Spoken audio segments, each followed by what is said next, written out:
أخيا ورتل القرآن اصبح بصوتك اسمع الأكوان اقرأ كلام الله داوي نفوسنا لنحس في أعماقنا الإيمان من فؤاد كالحجارة قسوة فإذا وعى القرآن حين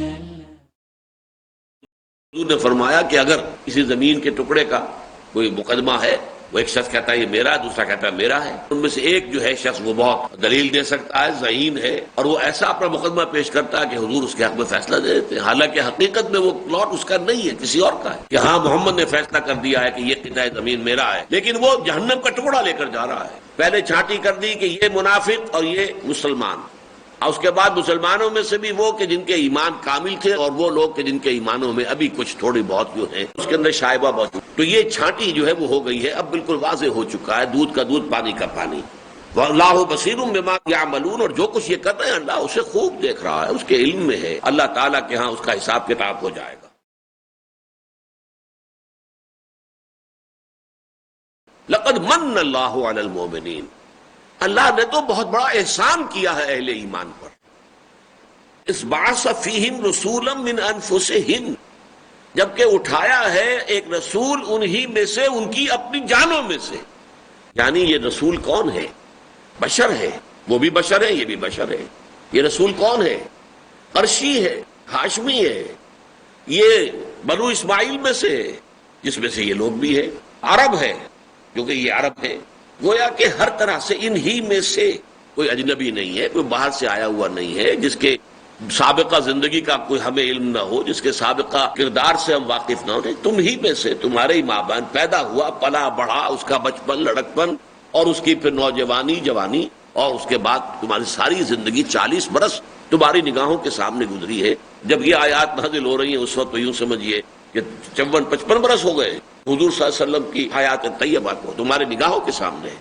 تو اللہ نے تم ہی میں سے ایک شخص کو اٹھایا ہے، جو تم ہی میں سے، من انفسہم، منہم نہیں ہے، منہم کا لفظ آتا ہے سورہ جمعہ میں، هو الذی بعث فی الامیین رسولا منہم، وہ منہم بھی کافی ہے، لیکن یہاں زور دینے کے لیے من انفسہم، خاص ان کے اپنے اندر سے اٹھایا ہے اللہ نے اپنے رسول کو۔ لقد من اللہ علی المؤمنین اذ بعث فیہم رسولا من انفسہم۔ وہ کیا کرتا ہے؟ یہ 4 الفاظ جو ہیں، جیسا کہ میں نے کئی مرتبہ بیان کیا، نہایت اہم ہے، اس لیے کہ حضور کا مشن تھا اللہ کے دین کا غلبہ۔ اللہ کے دین کے غلبے کے لیے ایک جد و جہد انقلابی درکار ہے، جس میں تصادم کا مرحلہ بھی آئے گا، جس میں جانیں دینی پڑیں گی، جس میں یقیناً مقابلہ ہوگا۔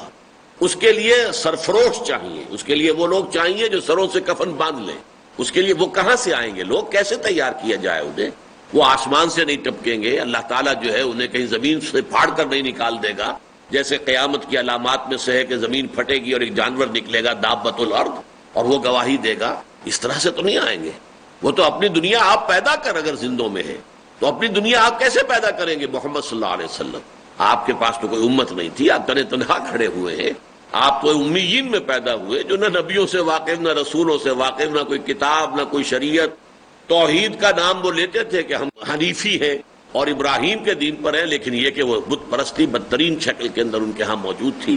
تو اس حوالے سے انہوں نے خود اس میں سے ایک جماعت پیدا کی، اپنے آوان و انصار خود پیدا کیے، اپنی دنیا آپ پیدا کر اگر زندوں میں ہے۔ جیسے آپ کو معلوم ہے کہ ایک پرندہ اپنا گھونسلہ بناتا ہے تو ایک ایک تنکا لے کر آتا ہے اپنی چونچ میں، ایک ایک تنکا، بعد میں آپ کو بنا ہوا نظر آ رہا ہے، لیکن اس پہ کتنی مشقت اس کی ہوئی ہے، اس لیے کہ ایک سے زیادہ تنکا تو وہ لا ہی نہیں سکتا، اس کے پاس ذریعہ ہی نہیں ہے۔ تو جس طریقے سے حضور نے 10 برس میں بمشکل 125 آدمی جمع کیے، جس میں اتنی مشقت کی ہے کہ اللہ تعالیٰ کو بھی یہ کہنا پڑا ہے ہمارے نبی اے رسول اتنی مشقت نہ جھیلیے، ہم نے آپ پر یہ قرآن جو ہے اس لیے نازل نہیں کیا تھا کہ آپ اس طرح کی مشقت میں مبتلا کریں، اپنے آپ کو کر لیں، آپ ان کے پیچھے پڑے ہوئے ہیں، آپ نے حق ادا کر دیا، بات واضح کر دیا، دفع کیجئے، ان کو جانے دیجئے، جہاں جانا چاہتے جائیں، جس گڑھے میں گرنا چاہتے ہیں گرے، آپ اس میں فکر کیوں کرتے ہیں؟ آپ اپنے آپ کو اس رنج میں ہلاک کر دیں گے۔ اس درجے یوں سمجھیے کہ دل سوزی کے ساتھ، دلگیری کے ساتھ، اور صبح و شام اور رات کو کھڑے ہو کر پھر ایک ایک کا نام لے کر دعائیں کرنی اللہ کی جناب میں کہ اللہ فلاں کو تو ضرور میری جھولی میں ڈال دے. اس مشقت کے باوجود بمشکل 125-150 آدمی جو ہے 10 برس کی محنت. تو اس اعتبار سے لیکن وہ محنت کس طور سے ہوئی ہے؟ وہ ہے یہ 4 الفاظ جو بہت اہم ہیں، اور یہ 4 دفعہ قرآن میں آئے. 2 دفعہ سورہ بقرہ میں حضرت ابراہیم حضرت اسماعیل کی دعا، ربنا وبعث فیہم رسولا منہم یتلو علیہم آیاتک ویعلمہم الکتاب والحکمۃ ویزکیہم. پھر اس دعا کی قبولیت کا اعلان ہو گیا. یہ تو 15واں رکوع تھا، پھر یہ 18ویں رکوع کے اندر آ گئی بات، کما ارسلنا فیکم رسولا منکم یتلو علیکم آیاتنا ویزکیکم ویعلمکم الکتاب والحکمہ. اور پھر تیسری مرتبہ یہاں آ رہا ہے، لقد من اللہ علی المؤمنین اذ بعث فیہم رسولا من انفسہم یتلو علیہم آیاتہ ویزکیہم ویعلمہم الکتاب والحکمہ وَإِن كَانُوا مِن قَبْلُ لَفِي ضَلَالٍ مُبِينٍ. یقیناً اس سے پہلے تو وہ کھلی گمراہی میں تھے. یہ قریش، یہ مکے کے لوگ، یہ عرب کے لوگ کھلی گمراہی کے اندر مبتلا تھے. لہذا ان کو اس گمراہیوں میں سے نکالنا کوئی آسان کام تھا، جان جوکھوں کا کام تھا. یہ لانا ہے جوئے شیر کا، اس میں سے یہ اللہ کے رسول نے محنت کی ہے. پھر 4تھی مرتبہ یہ سورہ جمعہ میں آیت آئی ہے، هُوَ الَّذِي بَعَثَ فِي الْأُمِّيِّينَ رَسُولًا مِّنْهُمْ یتلو علیہم آیاتہ. بین ہی یہی الفاظ آئے ہیں. پھر یتلو علیہم آیاتہ ویزکیہم ویعلمہم الکتاب والحکمہ وَإِن كَانُوا مِن قَبْلُ لَفِي ضَلَالٍ مُبِينٍ. تقریباً پوری آیت جو ہے جو کی تو ریپیٹ ہوئی. اب لما اصابتکم مصیبت، تو اے مسلمانوں جب تم پر ایک مصیبت آ گئی، یعنی بپتا پڑی تم پر غزوہ احد میں، قد اصبتم مثلہا، تم اپنے دشمنوں پر اس سے دوہری بپتا ڈال چکے تھے. یعنی غزوہ بدر میں 70 تم نے ان کے سردار قتل کیے، واصل جہنم کیے، 70 قید کیے. یہاں تمہارے 70 شہید ہوئے ہیں. وہ سب کے سب چوٹی کے لوگ نہیں ہیں، ٹھیک ہے، ان میں چوٹی کے بھی کچھ افراد ہیں، حضرت حمزہ ہیں، حضرت مصعب بن عمیر، لیکن سب کے سب تو نہیں. وہاں تو سب کے سب چوٹی کے سردار تھے. قریش کی پوری یوں سمجھیے قیادت ختم ہو گئی. ابو سفیان بچا تھا نا، اس لیے بچا تھا کہ وہ تو در حقیقت قافلہ لے کر گیا ہوا تھا، وہ جنگ میں تھا ہی نہیں. ورنہ تو یہ کہ پوری کی پوری قیادت جو ہے، پوری ان کے جو جتنے بھی چیف تھے سب کے سب کھیت رہے ہوا. اس حوالے سے وہ 70 تم نے وہاں مارے، چلیے تمہارے بھی 70 شہید ہو گئے، لیکن اضافی طور پر تم نے وہاں 70 قید بھی کیے، اور پھر ان کو جو ہے فریہ لے کر تم نے چھوڑا. تو تم انہیں تو دوہرا چرکا لگا چکے ہو. اب اگر تمہیں چرکا لگا ہے قلتم انا ھذا، تو تم یہ کہنے لگے ہو یہ کہاں سے آ گیا، کیوں ہو گیا، کیسے ہو گیا. اب اس کو بھی یوں سمجھیے کہ اصل میں جو کمزور ایمان والے یا منافق لوگ تھے، انہوں نے یہ سوچا ہوگا، آج بھی ہم سوچ سکتے ہیں اس کو، کہ اگر محمد اللہ کے رسول ہیں، اگر اسلام جو ہے وہ دین حق ہے، تو کیسے ممکن ہے کہ ہمیں یہ شکست ہو گئی. اللہ کی مدد اس کا مطلب ہمارے ساتھ نہیں ہے، یا ہم واقعتاً حق پر نہیں ہیں. شیطان تو وسوسہ اندازی کرتا ہے، اور منافقین جو ہے یہ وسوسہ اندازی کر رہے تھے ضعیف الایمان لوگوں کے اندر. ایک وہ لوگ ہیں جن کے ایمان پختہ تھے، لیکن کمزور ایمان کے لوگوں کے لیے تو بڑا آسان تھا یہ کہ وہ اس طرح کی وسوسہ اندازیوں کا جو ہے وہ شکار ہو جائیں. جیسے کہ حضرت عائشہ رضی اللہ تعالیٰ عنہ پر تہمت لگائی ہے منافقین نے، تو بعض جو صادق الایمان لوگ تھے، جو اتنے راسخ، اتنے وہ گہرے نہیں تھے، وہ بھی اس کے اندر بہہ گئے. اسی طرح یہ انسانی فطرت اور کمزوری ہے. تو اس طرح کی باتیں آئیں کہ یہ کیا ہوا، کیسے ہو گیا. اللہ ہمارے ساتھ، بدر میں ہم 313 تھے، نہتے تھے، ہمارے پاس تھا ہی کچھ نہیں، اور ایسی بڑی فتح ہمیں مل گئی یوم الفرقان. تو کیا اب یہ کیا ہو گیا؟ معلوم ہوا کہ اس سے وسوسے پیدا ہونے شروع ہوئے. انا ھذا، یہ کہاں سے آ گئی مصیبت، کیسے آ گئی. قل ھو من عند انفسکم، اے نبی ان سے کہہ دیجئے یہ تمہارے اپنے جانوں سے آئی ہے، تمہارے اپنے نفسوں سے آئی. وہ آیت اب ذہن میں رکھیے، میں نے کہا تھا کہ وہ کی آیت ہے اس سورہ مبارکہ کی، اس حصے کی جو غزوہ احد سے متعلق ہے. وَلَقَدْ صَدَقَكُمُ اللَّهُ وَعْدَهُ إِذْ تَحُسُّونَهُم بِإِذْنِهِ حَتَّىٰ إِذَا فَشِلْتُمْ وَتَنَازَعْتُمْ فِي الْأَمْرِ وَعَصَيْتُم مِّن بَعْدِ مَا أَرَاكُم مَّا تُحِبُّونَ. جرم تمہارا ہے، you have to blame your selves, الزام اپنے آپ کو دو. تم نے غلطی کی، تم نے خلاف ورزی کی، تم نے نظم کو توڑا، تم نے حکم کی خلاف ورزی کی اپنے لوکل کمانڈر کی، جو بالفعل خود رسول کے حکم کی خلاف ورزی بھی بن گئی. اس اعتبار سے اس کی وجہ سے تمہیں اللہ تعالیٰ نے یہ سزا دی ہے. تو در حقیقت یہ تمہارے اپنے نفس کی طرف سے ہے، تمہاری اپنی خطا، تمہاری اپنی کمزوری، تمہاری اپنی غلطی سے ہے. قل هو من عند انفسکم ان اللہ علی کل شیء قدیر، باقی اللہ ہر چیز پر قادر ہے. وہ چاہتا تو وہ تمہیں کنڈون کر دیتا تمہاری غلطی کو، اس کے باوجود تمہیں کوئی سزا نہ دیتا، لیکن اللہ تعالیٰ کی حکمت تھی، اس نے سزا دی ہے تاکہ تمہیں معلوم ہو جائے کہ کہاں کہاں تمہارے اندر ابھی پانی مر رہا ہے، کہاں کہاں کمزوری ہے۔ ابھی تو بڑے بڑے اور مراحل آنے ہیں، ستاروں سے آگے جہاں اور بھی ہیں، ابھی عشق کے امتحان اور بھی ہے، ابھی تو آغاز ہے، آگے آگے دیکھیے ہوتا ہے کیا، ابتدائے عشق ہے ہوتا ہے کیا۔ اس حوالے سے ضرورت تھی اس بات کی کہ تمہاری جو کمزوریاں ہیں تم پر واضح ہو جائیں، لہذا جو کچھ ہوا ہے اب دیکھیے اگلی آیت میں کیا فرمایا، وما اصابکم یوم التقى الجمعان فباذن اللہ، جو بھی بپتا تم پر پڑی ہے اس دن، جس دن کی دو فوجیں جو ہیں آپس میں لڑی اور بد مقابل ہوئی، جن کی مٹبھیڑ ہوئی، تو وہ اللہ کے اذن سے ہوا، اذن رب کے بغیر نہیں ہوا۔ اذن رب کے بغیر ایک پتا بھی جنبش نہیں کر سکتا، یہ ہمارا ایمان ہے۔ اذن رب کے بغیر، اذن رب کے بغیر کوئی شخص گناہ نہیں کر سکتا، اللہ کا اذن ہوتا تو گناہ کرتا ہے۔ اللہ کی رضا اور ہے، اذن اور ہے۔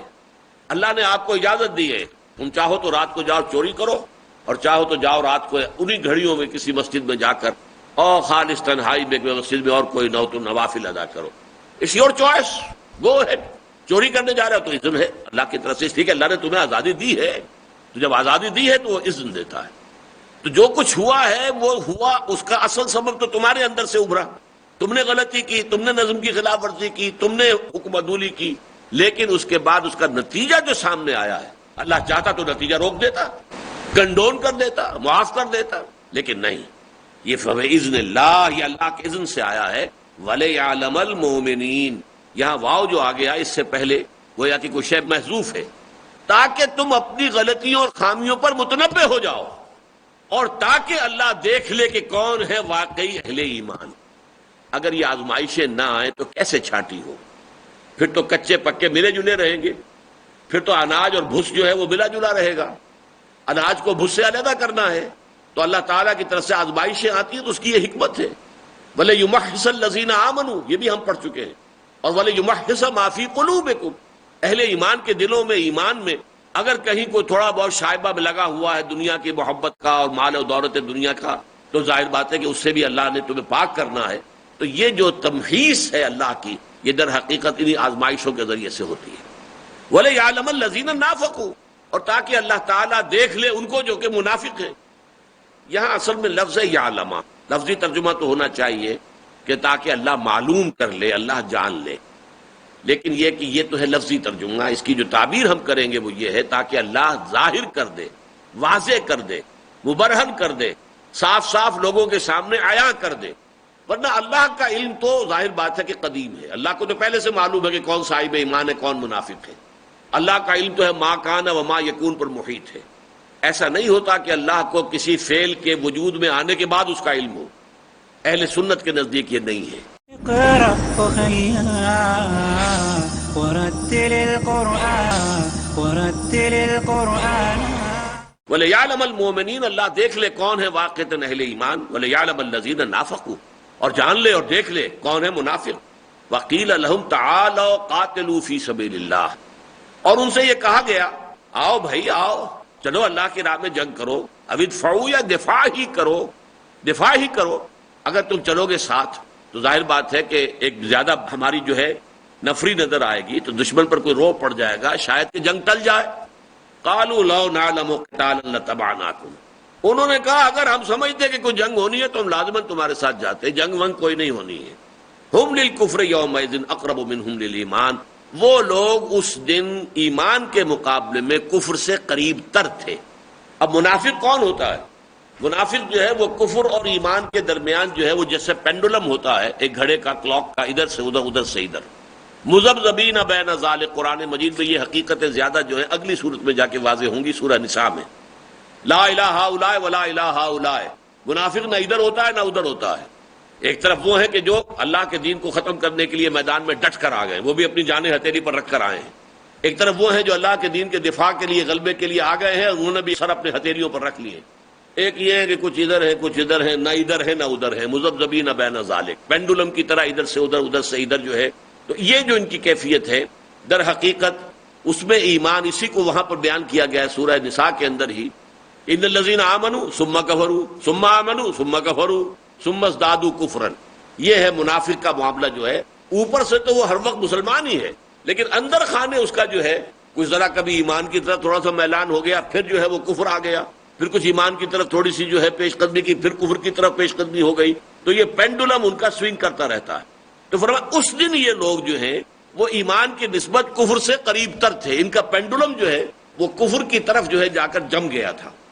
یقولون بافواہہم ما لیس فی قلوبہم، وہ اپنے منہوں سے وہ باتیں کہہ رہے تھے جو ان کے دلوں میں نہیں تھی۔ واللہ اعلم بما یکتمون، اور اللہ خوب جانتا ہے جو کچھ کہ وہ چھپا رہے تھے۔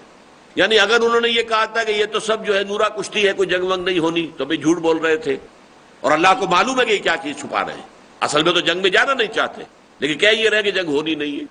اور دوسرے یہ کہ یہ جو کہہ رہے ہیں کہ یہ تو بہت ہی جو مقابلہ جو ہے بڑا ان ایکول ہے، تو یہ بھی در حقیقت وہ اپنی جانیں بچانے کے لیے کہہ رہے تھے۔ الذین قالوا لاخوانہم، یہی وہ لوگ ہیں جنہوں نے اپنے بھائیوں کے بارے میں کہا، وقعدوا، خود بیٹھ رہے گھروں کے اندر، نہیں نکلے اللہ کی راہ میں، لو اطاعونا ما قتلوا، اگر انہوں نے بھی ہمارا کہنا مانا ہوتا تو قتل نہ ہوتے۔ دیکھو چلا گیا فلاں، میں نے روکا تھا، میرا بھائی وہ جو ہے کوئی اوسی کوئی خزرجی بیٹھ کر گھر میں افسوس کر رہا ہے، دیکھو میں نہیں گیا تھا، میں نے اپنے بھائی کو بھی روکا تھا، مت جاؤ، چلا گیا، مارا گیا نا، اگر نہ گیا ہوتا تو نہ مارا جاتا۔ الذین قالوا لاخوانہم وقعدوا، خود بیٹھے رہے، درا حال ہے کہ وہ بیٹھ گئے تھے، جنگ کے لیے نہیں نکلے، انہوں نے اپنے ان بھائیوں کے بارے میں کہا کہ جو شہید ہو گئے، لو اطاعونا ما قتلوا، اگر وہ ہمارا کہنا مان لیتے تو قتل نہ ہوتے۔ قل فادرؤوا عن انفسکم الموت ان کنتم صادقین، تو اے نبی ان سے کہیے اچھا اگر تم سچے ہو تو اپنے آپ سے موت کو ہٹا کر دکھاؤ۔ اب اس کے بعد پھر وہ مضمون آ گیا ہے جو سورہ بقرہ میں ہم پڑھ چکے، وَلَا تَقُولُوا لِمَنْ يُقْتَلُ فِي سَبِيلِ اللَّهِ أَمْوَاتٌ بَلْ أَحْيَاءٌ وَلَٰكِن لَّا تَشْعُرُونَ، یہ مضمون اب یہاں آ رہا ہے، وَلَا تَحْسَبَنَّ الَّذِينَ قُتِلُوا فِي سَبِيلِ اللَّهِ أَمْوَاتًا، ہرگز نہ سمجھنا، یہ انتہائی تاکید ہے، وہاں تو وَلَا تَقُولُوا مت کہو، یہاں کہنا نہیں سمجھنا، اور ہرگز نہیں سمجھنا۔ وَلَا تَحْسَبَنَّ، نون جو ہے مشدد کے ساتھ، وَلَا تَحْسَبَنَّ الَّذِينَ قُتِلُوا فِي سَبِيلِ اللَّهِ أَمْوَاتًا، ہرگز ہرگز نہ سمجھنا ان کو جو اللہ کی راہ میں قتل ہو جائیں کہ وہ مردہ ہیں، بل احیاء، نہیں وہ زندہ ہیں، عند ربہم یرزقون، وہ اپنے رب کے پاس رزق پا رہے ہیں۔ اب یہاں یہ نقطہ سمجھ لیجئے کہ ان کی اس حیات جو ہے اس کی ہمیں کیفیت معلوم نہیں ہے، اس ایک نقطے سے وہ سارے مسئلے حل ہو جاتے ہیں جو ہمارے ہاں کچھ لوگوں نے خام خواہ ان چیزوں کے اندر تفاصیل میں جا کر عقائد بنا لیے ہیں۔ زندہ ہیں تو کیسے ہیں، کس طور سے ہیں، انبیاء اپنے قبروں میں زندہ ہیں، بالکل ایسے زندہ ہیں جیسے دنیا میں زندہ تھے، ہوتے ہوتے یہاں تک بات پہنچا دی گئی کہ ازواج مطہرات بھی پیش کی جاتی ہیں رات کے وقت ان کے سامنے، انا للہ و انا الیہ راجعون۔ وہ دنیا کی زندگی کو سمجھتے ہیں کہ گویا کہ یہ بہت اعلیٰ زندگی تھی، ان کو تو بہت اعلیٰ زندگی ہے لیکن ہم نہیں سمجھ سکتے، یہ تو ادنا ہے۔ کہاں حضور صلی اللہ علیہ وسلم، پھر آپ کے نیچے تمام رسول 313، پھر ان کے نیچے 1.25 انبیاء، پھر ان کے نیچے صدیقین، پھر شہداء کی باری آئے گی، کئی کروڑویں درجے میں جا کر شہداء کی باری آئے گی۔ شہداء کی زندگی کے بارے میں فرمایا وَلَٰكِن لَّا تَشْعُرُونَ، تمہیں اس کا احساس نہیں ہے۔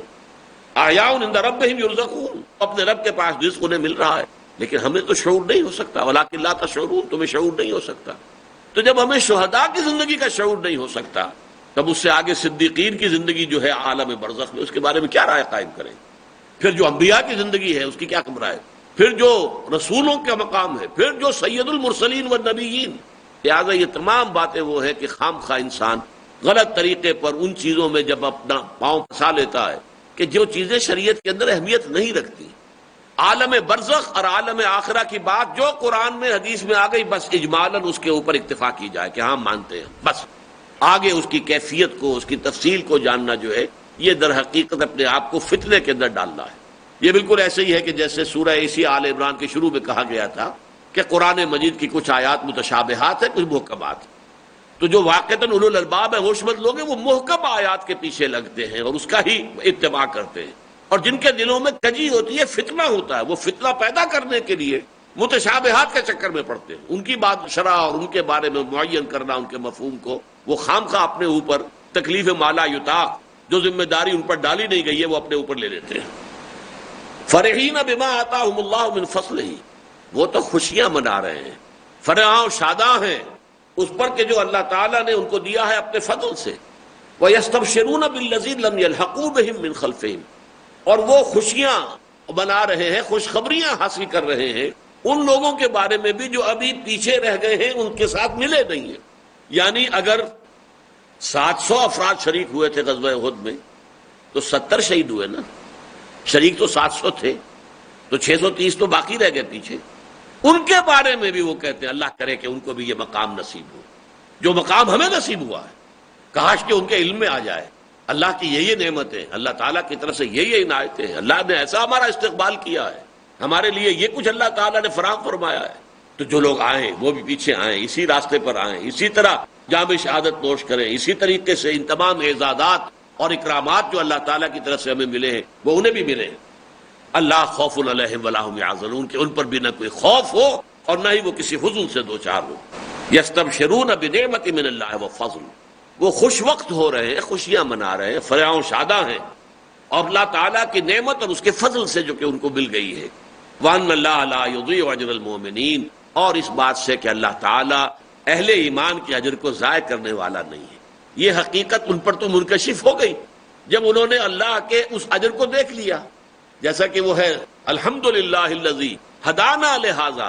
جب اہل جنت جنت میں داخل ہوں گے تو وہ کہیں گے اس وقت الحمدللہ الذی ہدانا لہذا، اس اللہ کا شکر ہے کہ جس نے ہمیں یہاں تک پہنچا دیا. تو جب پہنچ گئے تب تو انہیں یقین ہو گیا نا کہ اللہ تعالیٰ اہل ایمان کے جو اجر اور ثواب ہے اسے ضائع نہیں کرتے. یہ یقین اس درجے تک انہیں اس وقت حاصل ہو چکا ہوگا، خود بھی ہوں گے فراح و شادہ. البتہ یہ جان لیجئے کہ اس کے بارے میں جنت میں ایک داخلہ وہ ہے جو کہ قیامت کے بعد ہونا ہے. یہ داخلہ جو ہے اس کے بارے میں حدیث میں یہ الفاظ آئے ہیں کہ ان کی ارواح کو اللہ تعالیٰ جنت کے پرندوں کی شکل دے کر اور وہ جنت کے درختوں کے اوپر جو ہیں وہ اس کے پھلوں کو کھاتے ہوئے اس وقت بھی پھر رہے ہیں. اس طرح حضرت جعفر طیار کے بارے میں فرمایا تھا حضور نے کہ اللہ تعالیٰ نے انہیں 2 پر عطا کر دیے ہیں اور وہ جنت کے اندر بہم پرواز ہے. تو کیا کیفیت ہے؟ بس اس میں جو بات ہمیں حدیث سے مل جائے. حدیث صحیح ہے، اگر تو پختہ ہے، صحیح ہے، تو یقیناً اس کے اوپر ہمارا عقیدہ بھی قائم ہو جائے گا. لیکن اس سے آگے جانا، اس سے آگے جا کے تفاصیل کے میدان کے اندر قدم رکھنا، یہ در حقیقت اپنے آپ کو فتنوں کے اندر ڈالنے سے مراد ہے. وَلَٰكِنَّكُمْ فَتَنْتُمْ أَنفُسَكُمْ، تم نے خود اپنے آپ کو فتنوں کے اندر مبتلا کر لیا. اور اس کی ہمارے ہاں بہت سی مثالیں موجود ہیں. بڑے جھگڑے ہو رہے ہیں ان چیزوں کے اندر کہ جن کے اندر آپ سے کوئی ذمہ داری نہیں کہ آپ اس کے بارے میں کوئی عقیدہ قائم کریں. آپ اجمالاً بس بات مانتے ہیں اللہ اللہ خیر صلی اللہ. ہم جاتے ہیں کسی قبر پر یا قبرستان میں، السلام علیکم یا اہل القبور یغفر اللہ لنا ولکم انتم سلفنا ونحن بالاثر، یہ ثابت ہے حضور سے، ہم یہ کہہ دیں گے. اب انہوں نے سنا کہ نہیں سنا وہ جانے، اور اگر سنا ہے تو انہوں نے جواب دیا کہ نہیں دیا وہ جانے. ہمیں اس سے کیا سروکار ہے؟ ہمیں تو حضور کے ایک عمل کی پیروی کرنی ہے. السلام علیکم یا اہل القبور یغفر اللہ لنا ولکم انتم سلفنا ونحن بالاثر. ہمیں کہا گیا حضور کی قبر پر جاؤ تو سلام کرو، لیکن یہ کہ یہاں دور سے کھڑے ہو کر سلام کرتے رہنا جو ہے اس کا کوئی ثبوت نہیں. سلف سے ثبوت مل جائے اور حضور کا کوئی قول مل جائے تو سر آنکھوں پر. جیسے قرآن میں کہلوایا حضور سے قل ان کان للرحمن ولد فانا اول العابدین، اے نبی ان سے کہہ دیجیے اگر رحمان کا کوئی واقعی بیٹا ہوتا تو سب سے پہلے میں اس کو پوچھتا، میں اس کی بندگی کرتا. وہ ہے ہی نہیں کوئی. اسی طریقے سے اگر کوئی ثبوت مل جائے تو پھر ہمیں کیا ہے، ہمیں کیا اعتراض ہے اس میں، اس حوالے سے. لیکن احتیاط اس میں ہے جو عمل ثابت ہے صحابہ کرام سے، عمل کے اعتبار سے اپنے آپ کو اسی تک محدود رکھا جائے. ما انا علیہ واصحابی کا یہی حاصل ہے اور یہی اس کا تقاضا ہے. اقرأ ورتل القرآن. آج ہم انشاءاللہ سورہ آل عمران کا 18واں رکوع پڑھیں گے. یہ آیت نمبر 172 سے آیت نمبر 180 تک ہے. اعوذ باللہ من الشیطان الرجیم، بسم اللہ الرحمن الرحیم. الذین استجابوا للہ والرسول من بعد ما اصابهم القرح للذین احسنوا منهم واتقوا اجر عظیم. الذین قال لهم الناس ان الناس قد جمعوا لكم فاخشوهم فزادهم ایمانا وقالوا حسبنا الله ونعم الوکیل. فانقلبوا بنعمة من الله وفضل لم يمسسهم سوء واتبعوا رضوان الله والله ذو فضل عظیم.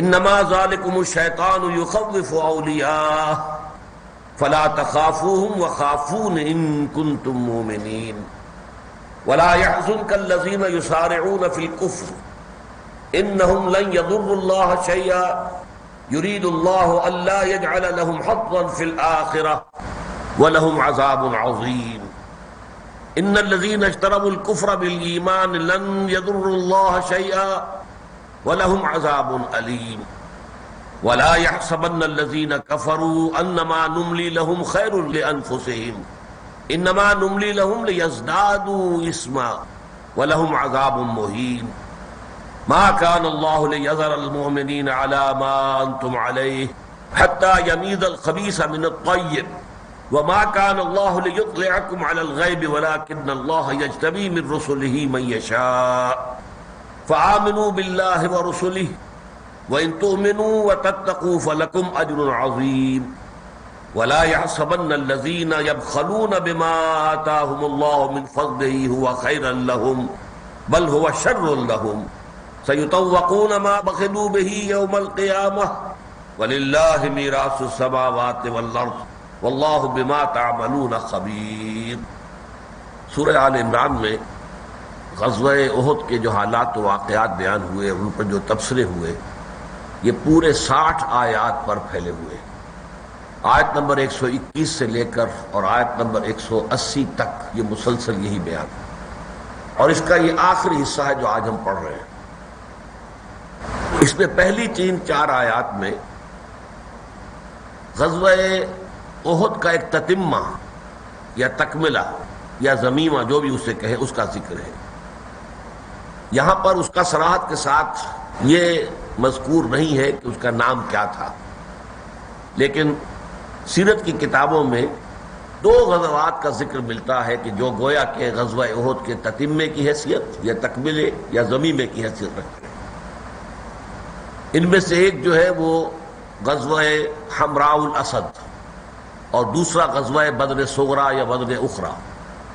پہلے وہ آیات پڑھ لیجئے، پھر میں ان دونوں کے ضمن میں جو سیرت کی بعض چیزیں ہیں وہ بیان کر دوں گا۔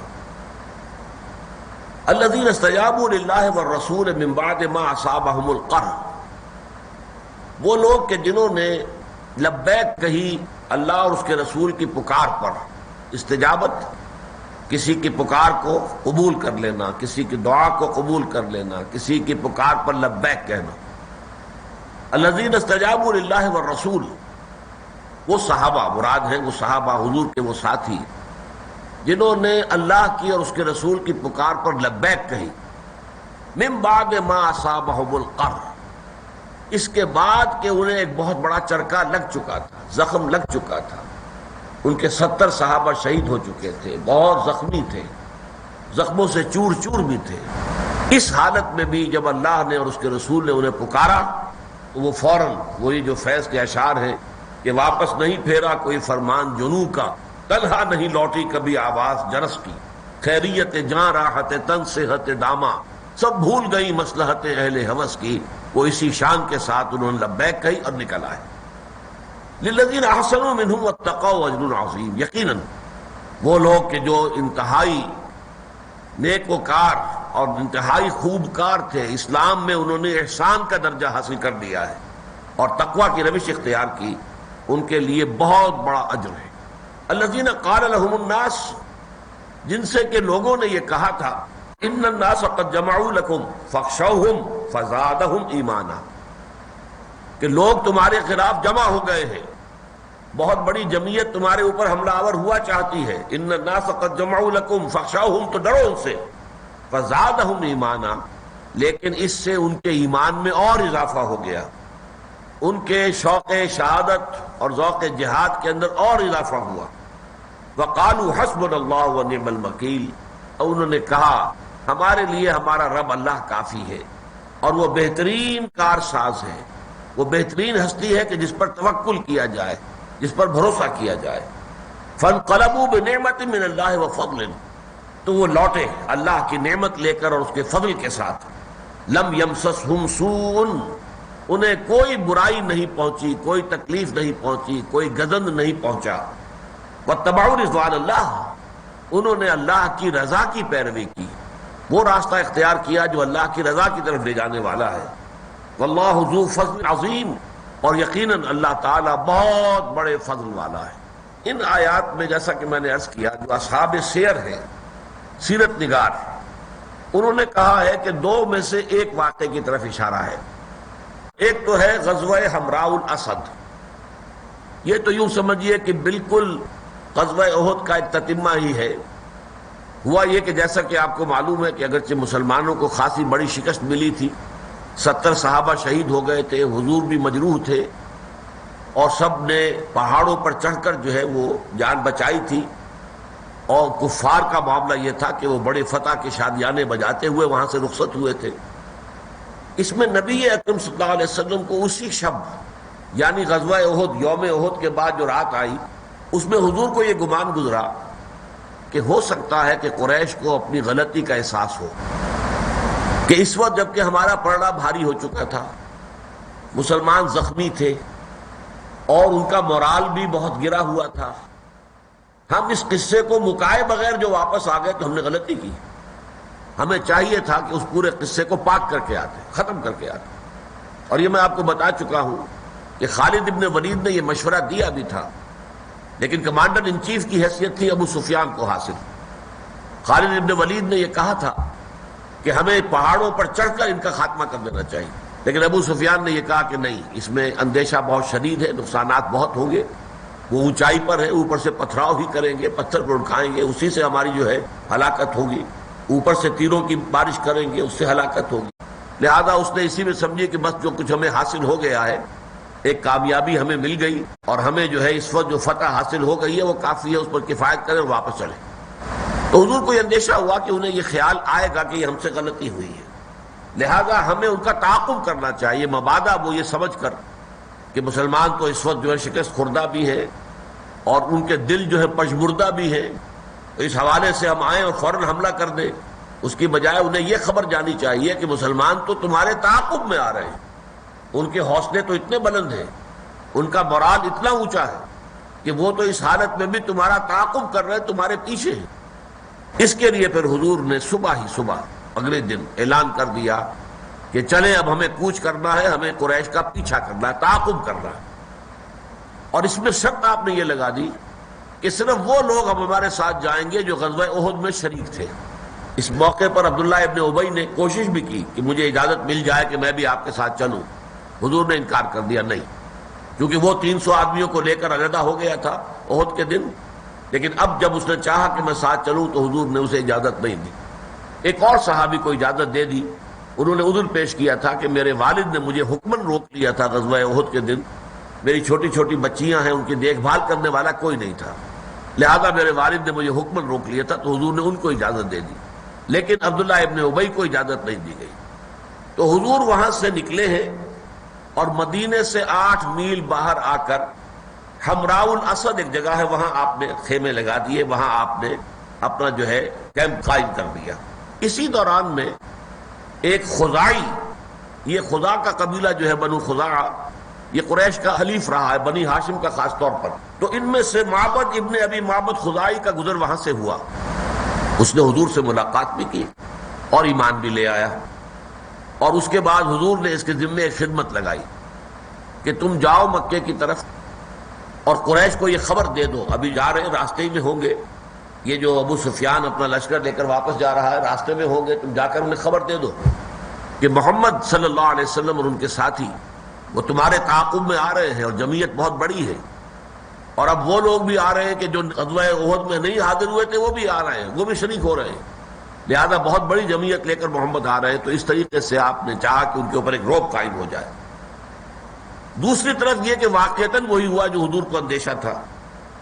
ابو سفیان جب مقام روحا پر پہنچا ہے تو وہاں یہ مدینے سے کوئی 36 میل کے فاصلے پر، ابھی مدینے سے 36 میل نکلے ہیں، تو اسے خیال آیا کہ واقعی ہم سے غلطی ہوئی ہے، لہذا اس نے مکے والوں سے مشورہ کیا کہ کیا خیال ہے، اور مشورہ یہی ہوا کہ واقعتاً ہمیں ان کا تعاقب کرنا چاہیے، ہمیں ان کے پیچھے جا کر حملہ کرنا چاہیے، لیکن یہ کہ ادھر سے وہی بنو خزاع کے معبد ابن ابی معبد خزاعی آ گئے، انہوں نے جو خبریں دی ابو سفیان کو کہ وہ تو محمد تمہارا پیچھا کرنے کے لیے مدینے سے نکل چکے ہیں اور وہ جو ہے حمراء الاسد تک آئے ہوئے ہیں، وہاں ان کا کیمپ لگا ہوا ہے، میں وہاں سے آ رہا ہوں۔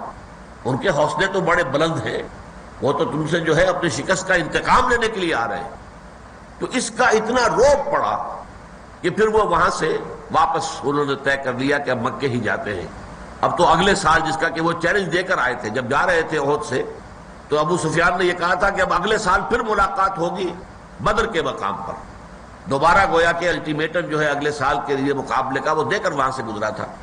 تو انہوں نے سوچا کہ اب واقعتاً ہم اور پوری طرح تیاری کر کے اب ہم اگلے سال بدر ہی کے میدان میں محمد اور اس کے ساتھیوں صلی اللہ علیہ وسلم ورضی اللہ تعالی عنہم اجمعین کے ساتھ جو ہے آخری فیصلہ چکائیں گے۔ اقرأ أخيا ورتل القرآن أخيا ورتل القرآن۔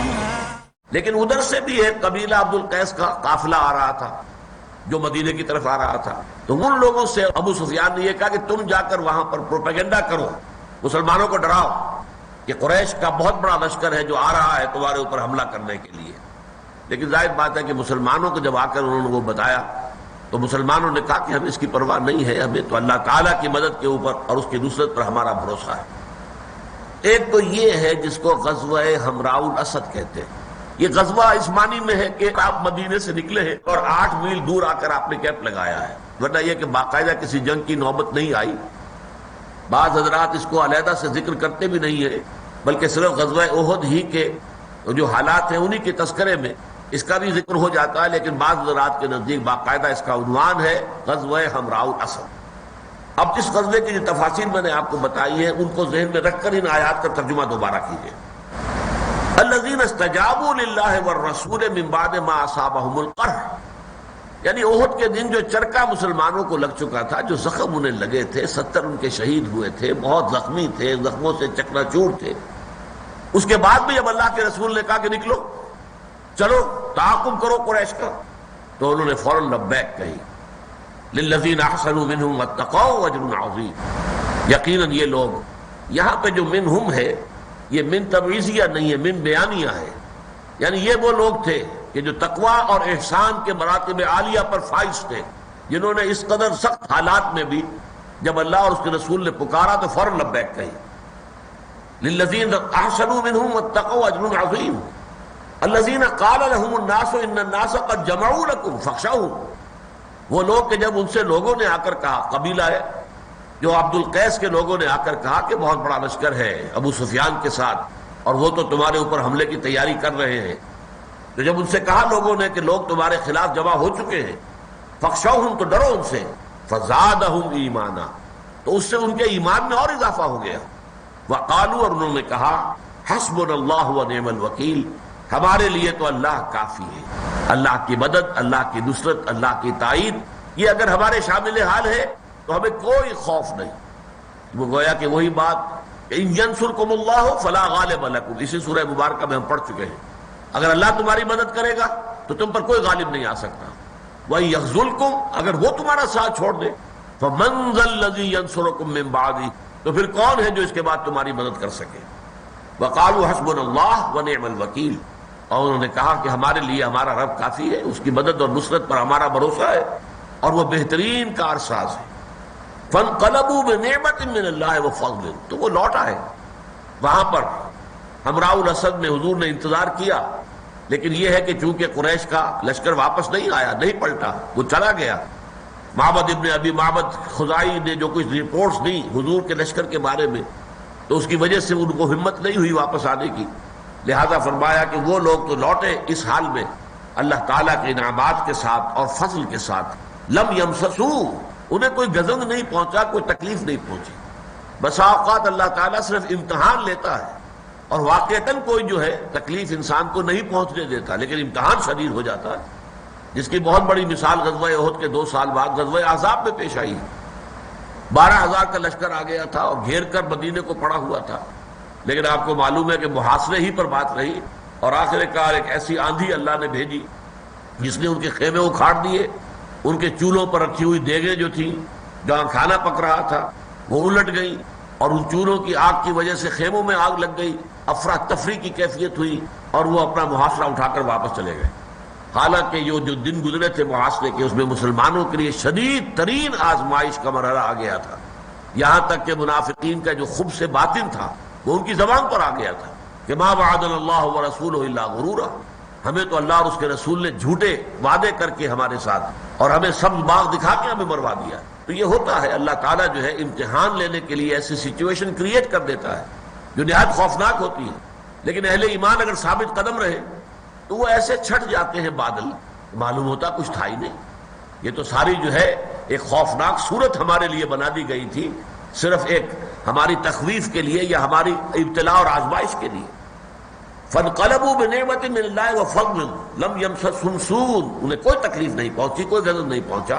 واتبعوا رضوان اللہ، انہوں نے پیروی کر لی اللہ تعالیٰ کی رضا کی، انہیں اللہ کی رضا حاصل ہو گئی. جب اللہ کے رسول نے پکارا چلو نکلو ہمیں تعاقب کرنا ہے قریش کا، تو جس کیفیت کے ساتھ صحابہ تیار ہو گئے اپنے زخموں کے باوجود، تو انہوں نے اللہ کی رضا جو ہے وہ حاصل کر لی، وہ کامیاب ہو گئے. واللہ ذو فضل عظیم، اور اللہ تعالیٰ جو ہے بڑے فضل عظیم والا ہے، اس کا فضل بہت ہے. اس کے خزانے جو ہے وہ ناپیدا کنار ہیں، اتھاہ ہیں، وہ تو اتنے ہیں کہ ان کے اندر کبھی کوئی کمی نہیں آتی. وہ جتنا چاہتا ہے دیتا ہے، اور جس قدر چاہے کسی کو نواز دے اس کے خزانوں میں کوئی کمی نہیں آتی. یہ تو ہے غزوہ حمراء الاسد. میرے نزدیک تو اصل میں اسی پر یہ آیات نازل ہوئی ہے. ان آیات کے بارے میں یہ گمان کرنا کہ غزوہ بدر صغریٰ یا آخرہ کے بارے میں یہ آیات ہے، میرے نزدیک درست نہیں ہے. لیکن چونکہ مفسرین نے تذکرہ کیا ہے اس لیے میں اس کا تذکرہ بھی کر دیتا ہوں. ویسے بھی سیرت کا ایک چھوٹا سا چیپٹر ہے. یہ غزوہ بدر صغریٰ جو ہے وہ 1 سال بعد ہوا ہے. جیسا کہ میں نے آپ کو بتایا کہ احد سے واپس جاتے ہوئے ابو سفیان جو سپہ سالار تھا یا تھے، اس لیے کہ بعد میں تو ایمان لے آئے ہیں، صحابی ہیں، وہ اعلان کر گئے تھے کہ اب ہمارا مقابلہ آئندہ اگلے سال، یعنی کہ یہ 2 مقابلے ہمارے ہو چکے بدر اور احد، اب تیسرا مقابلہ اگلے سال ہوگا اور وہ بدر کے مقام ہی پر ہوگا. تو حضور نے بھی کہا تھا صحابہ سے کہتے کہ ٹھیک ہے ہمیں تمہارا یہ چیلنج منظور ہے. لہذا اگلے سال پھر حضور صلی اللہ علیہ وسلم نکلے. آپ شعبان 4 ہجری میں مدینے سے نکلے. آپ کے ساتھ اب 1500 تو تھے جن کو پیادے کہا جائے گا، پیدل، اور 10 گھڑ سوار تھے، 10 گھوڑوں کا ایک رسالہ. اور آپ آ کر میدان بدر میں آپ نے خیمے لگا دیے، اپنا کیمپ قائم کر دیا، کیونکہ چیلنج ان کا بدر کے مقام کا تھا کہ بدر پر آئیں گے، بدر میں پھر مقابلہ ہوگا آئندہ. ادھر ابو سفیان نکلا مکے سے، اس کے ساتھ 2000 تو پیادے تھے اور 50 جو ہیں گھڑ سوار تھے. رسالہ 50 گھوڑوں پر مشتمل تھا. وہ صرف ایک منزل باہر آ کر مکے سے مر الزہران ایک جگہ ہے وہاں کیمپ لگایا.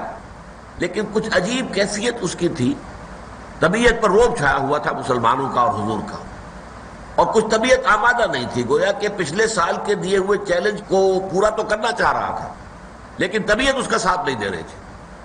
اس نے واپس آ کر وہیں پر بر الزہران میں مشورہ کیا اور لوگوں سے بھی کہ دیکھیں یہ اس وقت موسم مناسب نہیں ہے، آج کل کہیں کوئی سبزہ نہیں ہے، ہریالی نہیں ہے، ہمارے اونٹوں کو جانوروں کو کھانے کو کچھ نہیں ملے گا، ویسے بھی جو ہے اس وقت خشک سالی کا موسم ہے، ہمارے لیے بھی دقت ہوگی.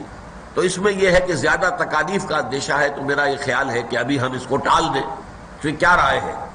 تو معلوم ہوا کہ سبھی کا حال وہی تھا جو ابو سفیان کا تھا. سب نے کہا ٹھیک ہے جی واپس ہی چلنا چاہیے. چنانچہ وہ وہیں سے واپس ہو گئے اور حضور 8 دن منتظر رہے ان کے بدر میں. اس کے بعد آپ واپس آئے اور گویا کہ ایک اللہ تعالیٰ نے بہت بڑی فتح، اخلاقی فتح عطا فرما دی. اور یہ کہ آس پاس کے قبائل کے اوپر جو روب پڑ گیا کہ اب یہ کہ محمد صلی اللہ علیہ وسلم تو عین جو وقت معین تھا اس پر پہنچ گئے تھے، لیکن قریش کو ہمت نہیں ہوئی کہ مقابلے کے لیے آ سکے. تو اس کو کہتے ہیں بدر صغریٰ، یعنی بدر کا چھوٹا واقعہ. وہ بدر کبریٰ ہے جو سن 2 ہجری کے اندر غزوہ بدر ہوا. اسے بدر آخرہ بھی کہتے ہیں اور بدر الموعد بھی کہتے ہیں، جس کا وعدہ کیا گیا تھا. وہ بدر جس کا کہ وعدہ کیا گیا تھا جبکہ احد سے واپسی پر ابو سفیان نے کہا تھا کہ اب ہمارا آئندہ مقابلہ جو ہے نیکسٹ راؤنڈ یوں سمجھیے کہ وہ اب ہمارا ہوگا بدر کے مقام پر اگلے سال.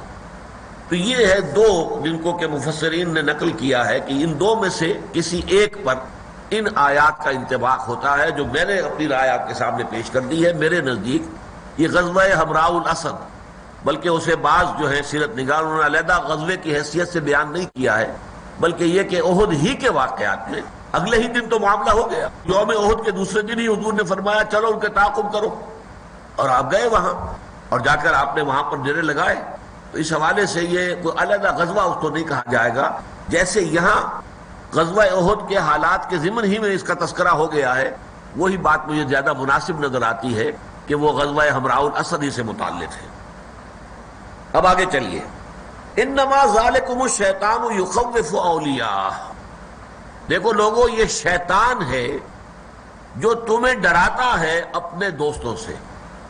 یہ ترجمہ میں نے کیا ہے اس معنی میں کہ یخوفکم اولیاء، یخوف کے بعد کہ کم کی جو ضمیر ہے، ضمیر مفعولی، وہ یہاں پر مقدر مانی جائے کہ اصل میں شیطان جو ہے وہ اہل ایمان کو ڈراتا ہے اپنے دوستوں سے، یعنی کفار سے، مشرکین سے۔ وہ بڑی طاقت والے ہیں، بڑی جمعیت والے ہیں، ان کا مقابلے کا خیال نہ کرنا، جیسا کہ ہم پڑھیں گے سورہ توبہ میں کہ جب حضور نے فیصلہ کیا تھا کہ اب ہم نے مکے پر چڑھائی کرنی ہے، تو بہت سے صحابہ کا حال جو اس اعتبار سے اس وقت جو ہے وہ متزلزل سا ہو گیا تھا کہ قریش پر حملہ کرنے جائیں گے اور مکے پر حملہ کریں گے۔ تو یہ صورت جو ہے اصل میں اتنے روب کی کیفیت تھی قریش کی کہ بعض حضرات جو ہے اس میں متعمل تھے۔ بالکل وہی بات یہ ہے کہ انما ذالکم الشیطان یخوف اولیاء، یہ شیطان ہے جو یخوفکم اولیاءہ، وہ ڈراتا ہے تمہیں اے مسلمانوں اپنے ساتھیوں سے، اپنے دوستوں سے۔ وہ چاہتا ہے کہ جو میرے ساتھی ہیں کفار اور مشرک، ان کا روب تمہارے دلوں میں پڑ جائے۔ لیکن اس کا ایک ترجمہ اور بھی ہو سکتا ہے، اگر کم کو یہاں پر نہ مانا جائے، مقدر محذوف نہ مانا جائے، تو یہ شیطان اپنے ہی ساتھیوں کو ڈراتا ہے، یعنی اصل میں انہی پر اس کا اثر جو ہے ہوتا ہے جن کے دلوں کے اندر کچھ نہ کچھ بیماری موجود ہوتی ہے۔ اگر وہ بیماری موجود نہ ہو تو شیطان کے ڈراوے کا کوئی اثر ان پر نہیں ہوگا۔ یہ در حقیقت ان لوگوں کو کہ جن کے دلوں میں کوئی تھوڑا سا جگہ ہے، اس کے لیے بھی، شیطان کے لیے بھی صرف ان کے اوپر اثر انداز ہوتا ہے۔ انما ذالکم الشیطان یخوف اولیاء فلا تخافوہم، تو دیکھو ان سے مت ڈرو، وخافونی، ڈرو مجھ سے، اللہ سے ڈرو، ان کنتم مومنین، اگر تم حقیقت مومن ہو، اگر حقیقت ایمان تمہیں حاصل ہے تو خوف صرف اللہ کا ہونا چاہیے اور کسی کا نہیں۔ اقرأ أخيا ورتل القرآن اصدح بصوتك اسمع الأكوان اقرأ كلام الله داوي نفوسنا لنحس في أعماقنا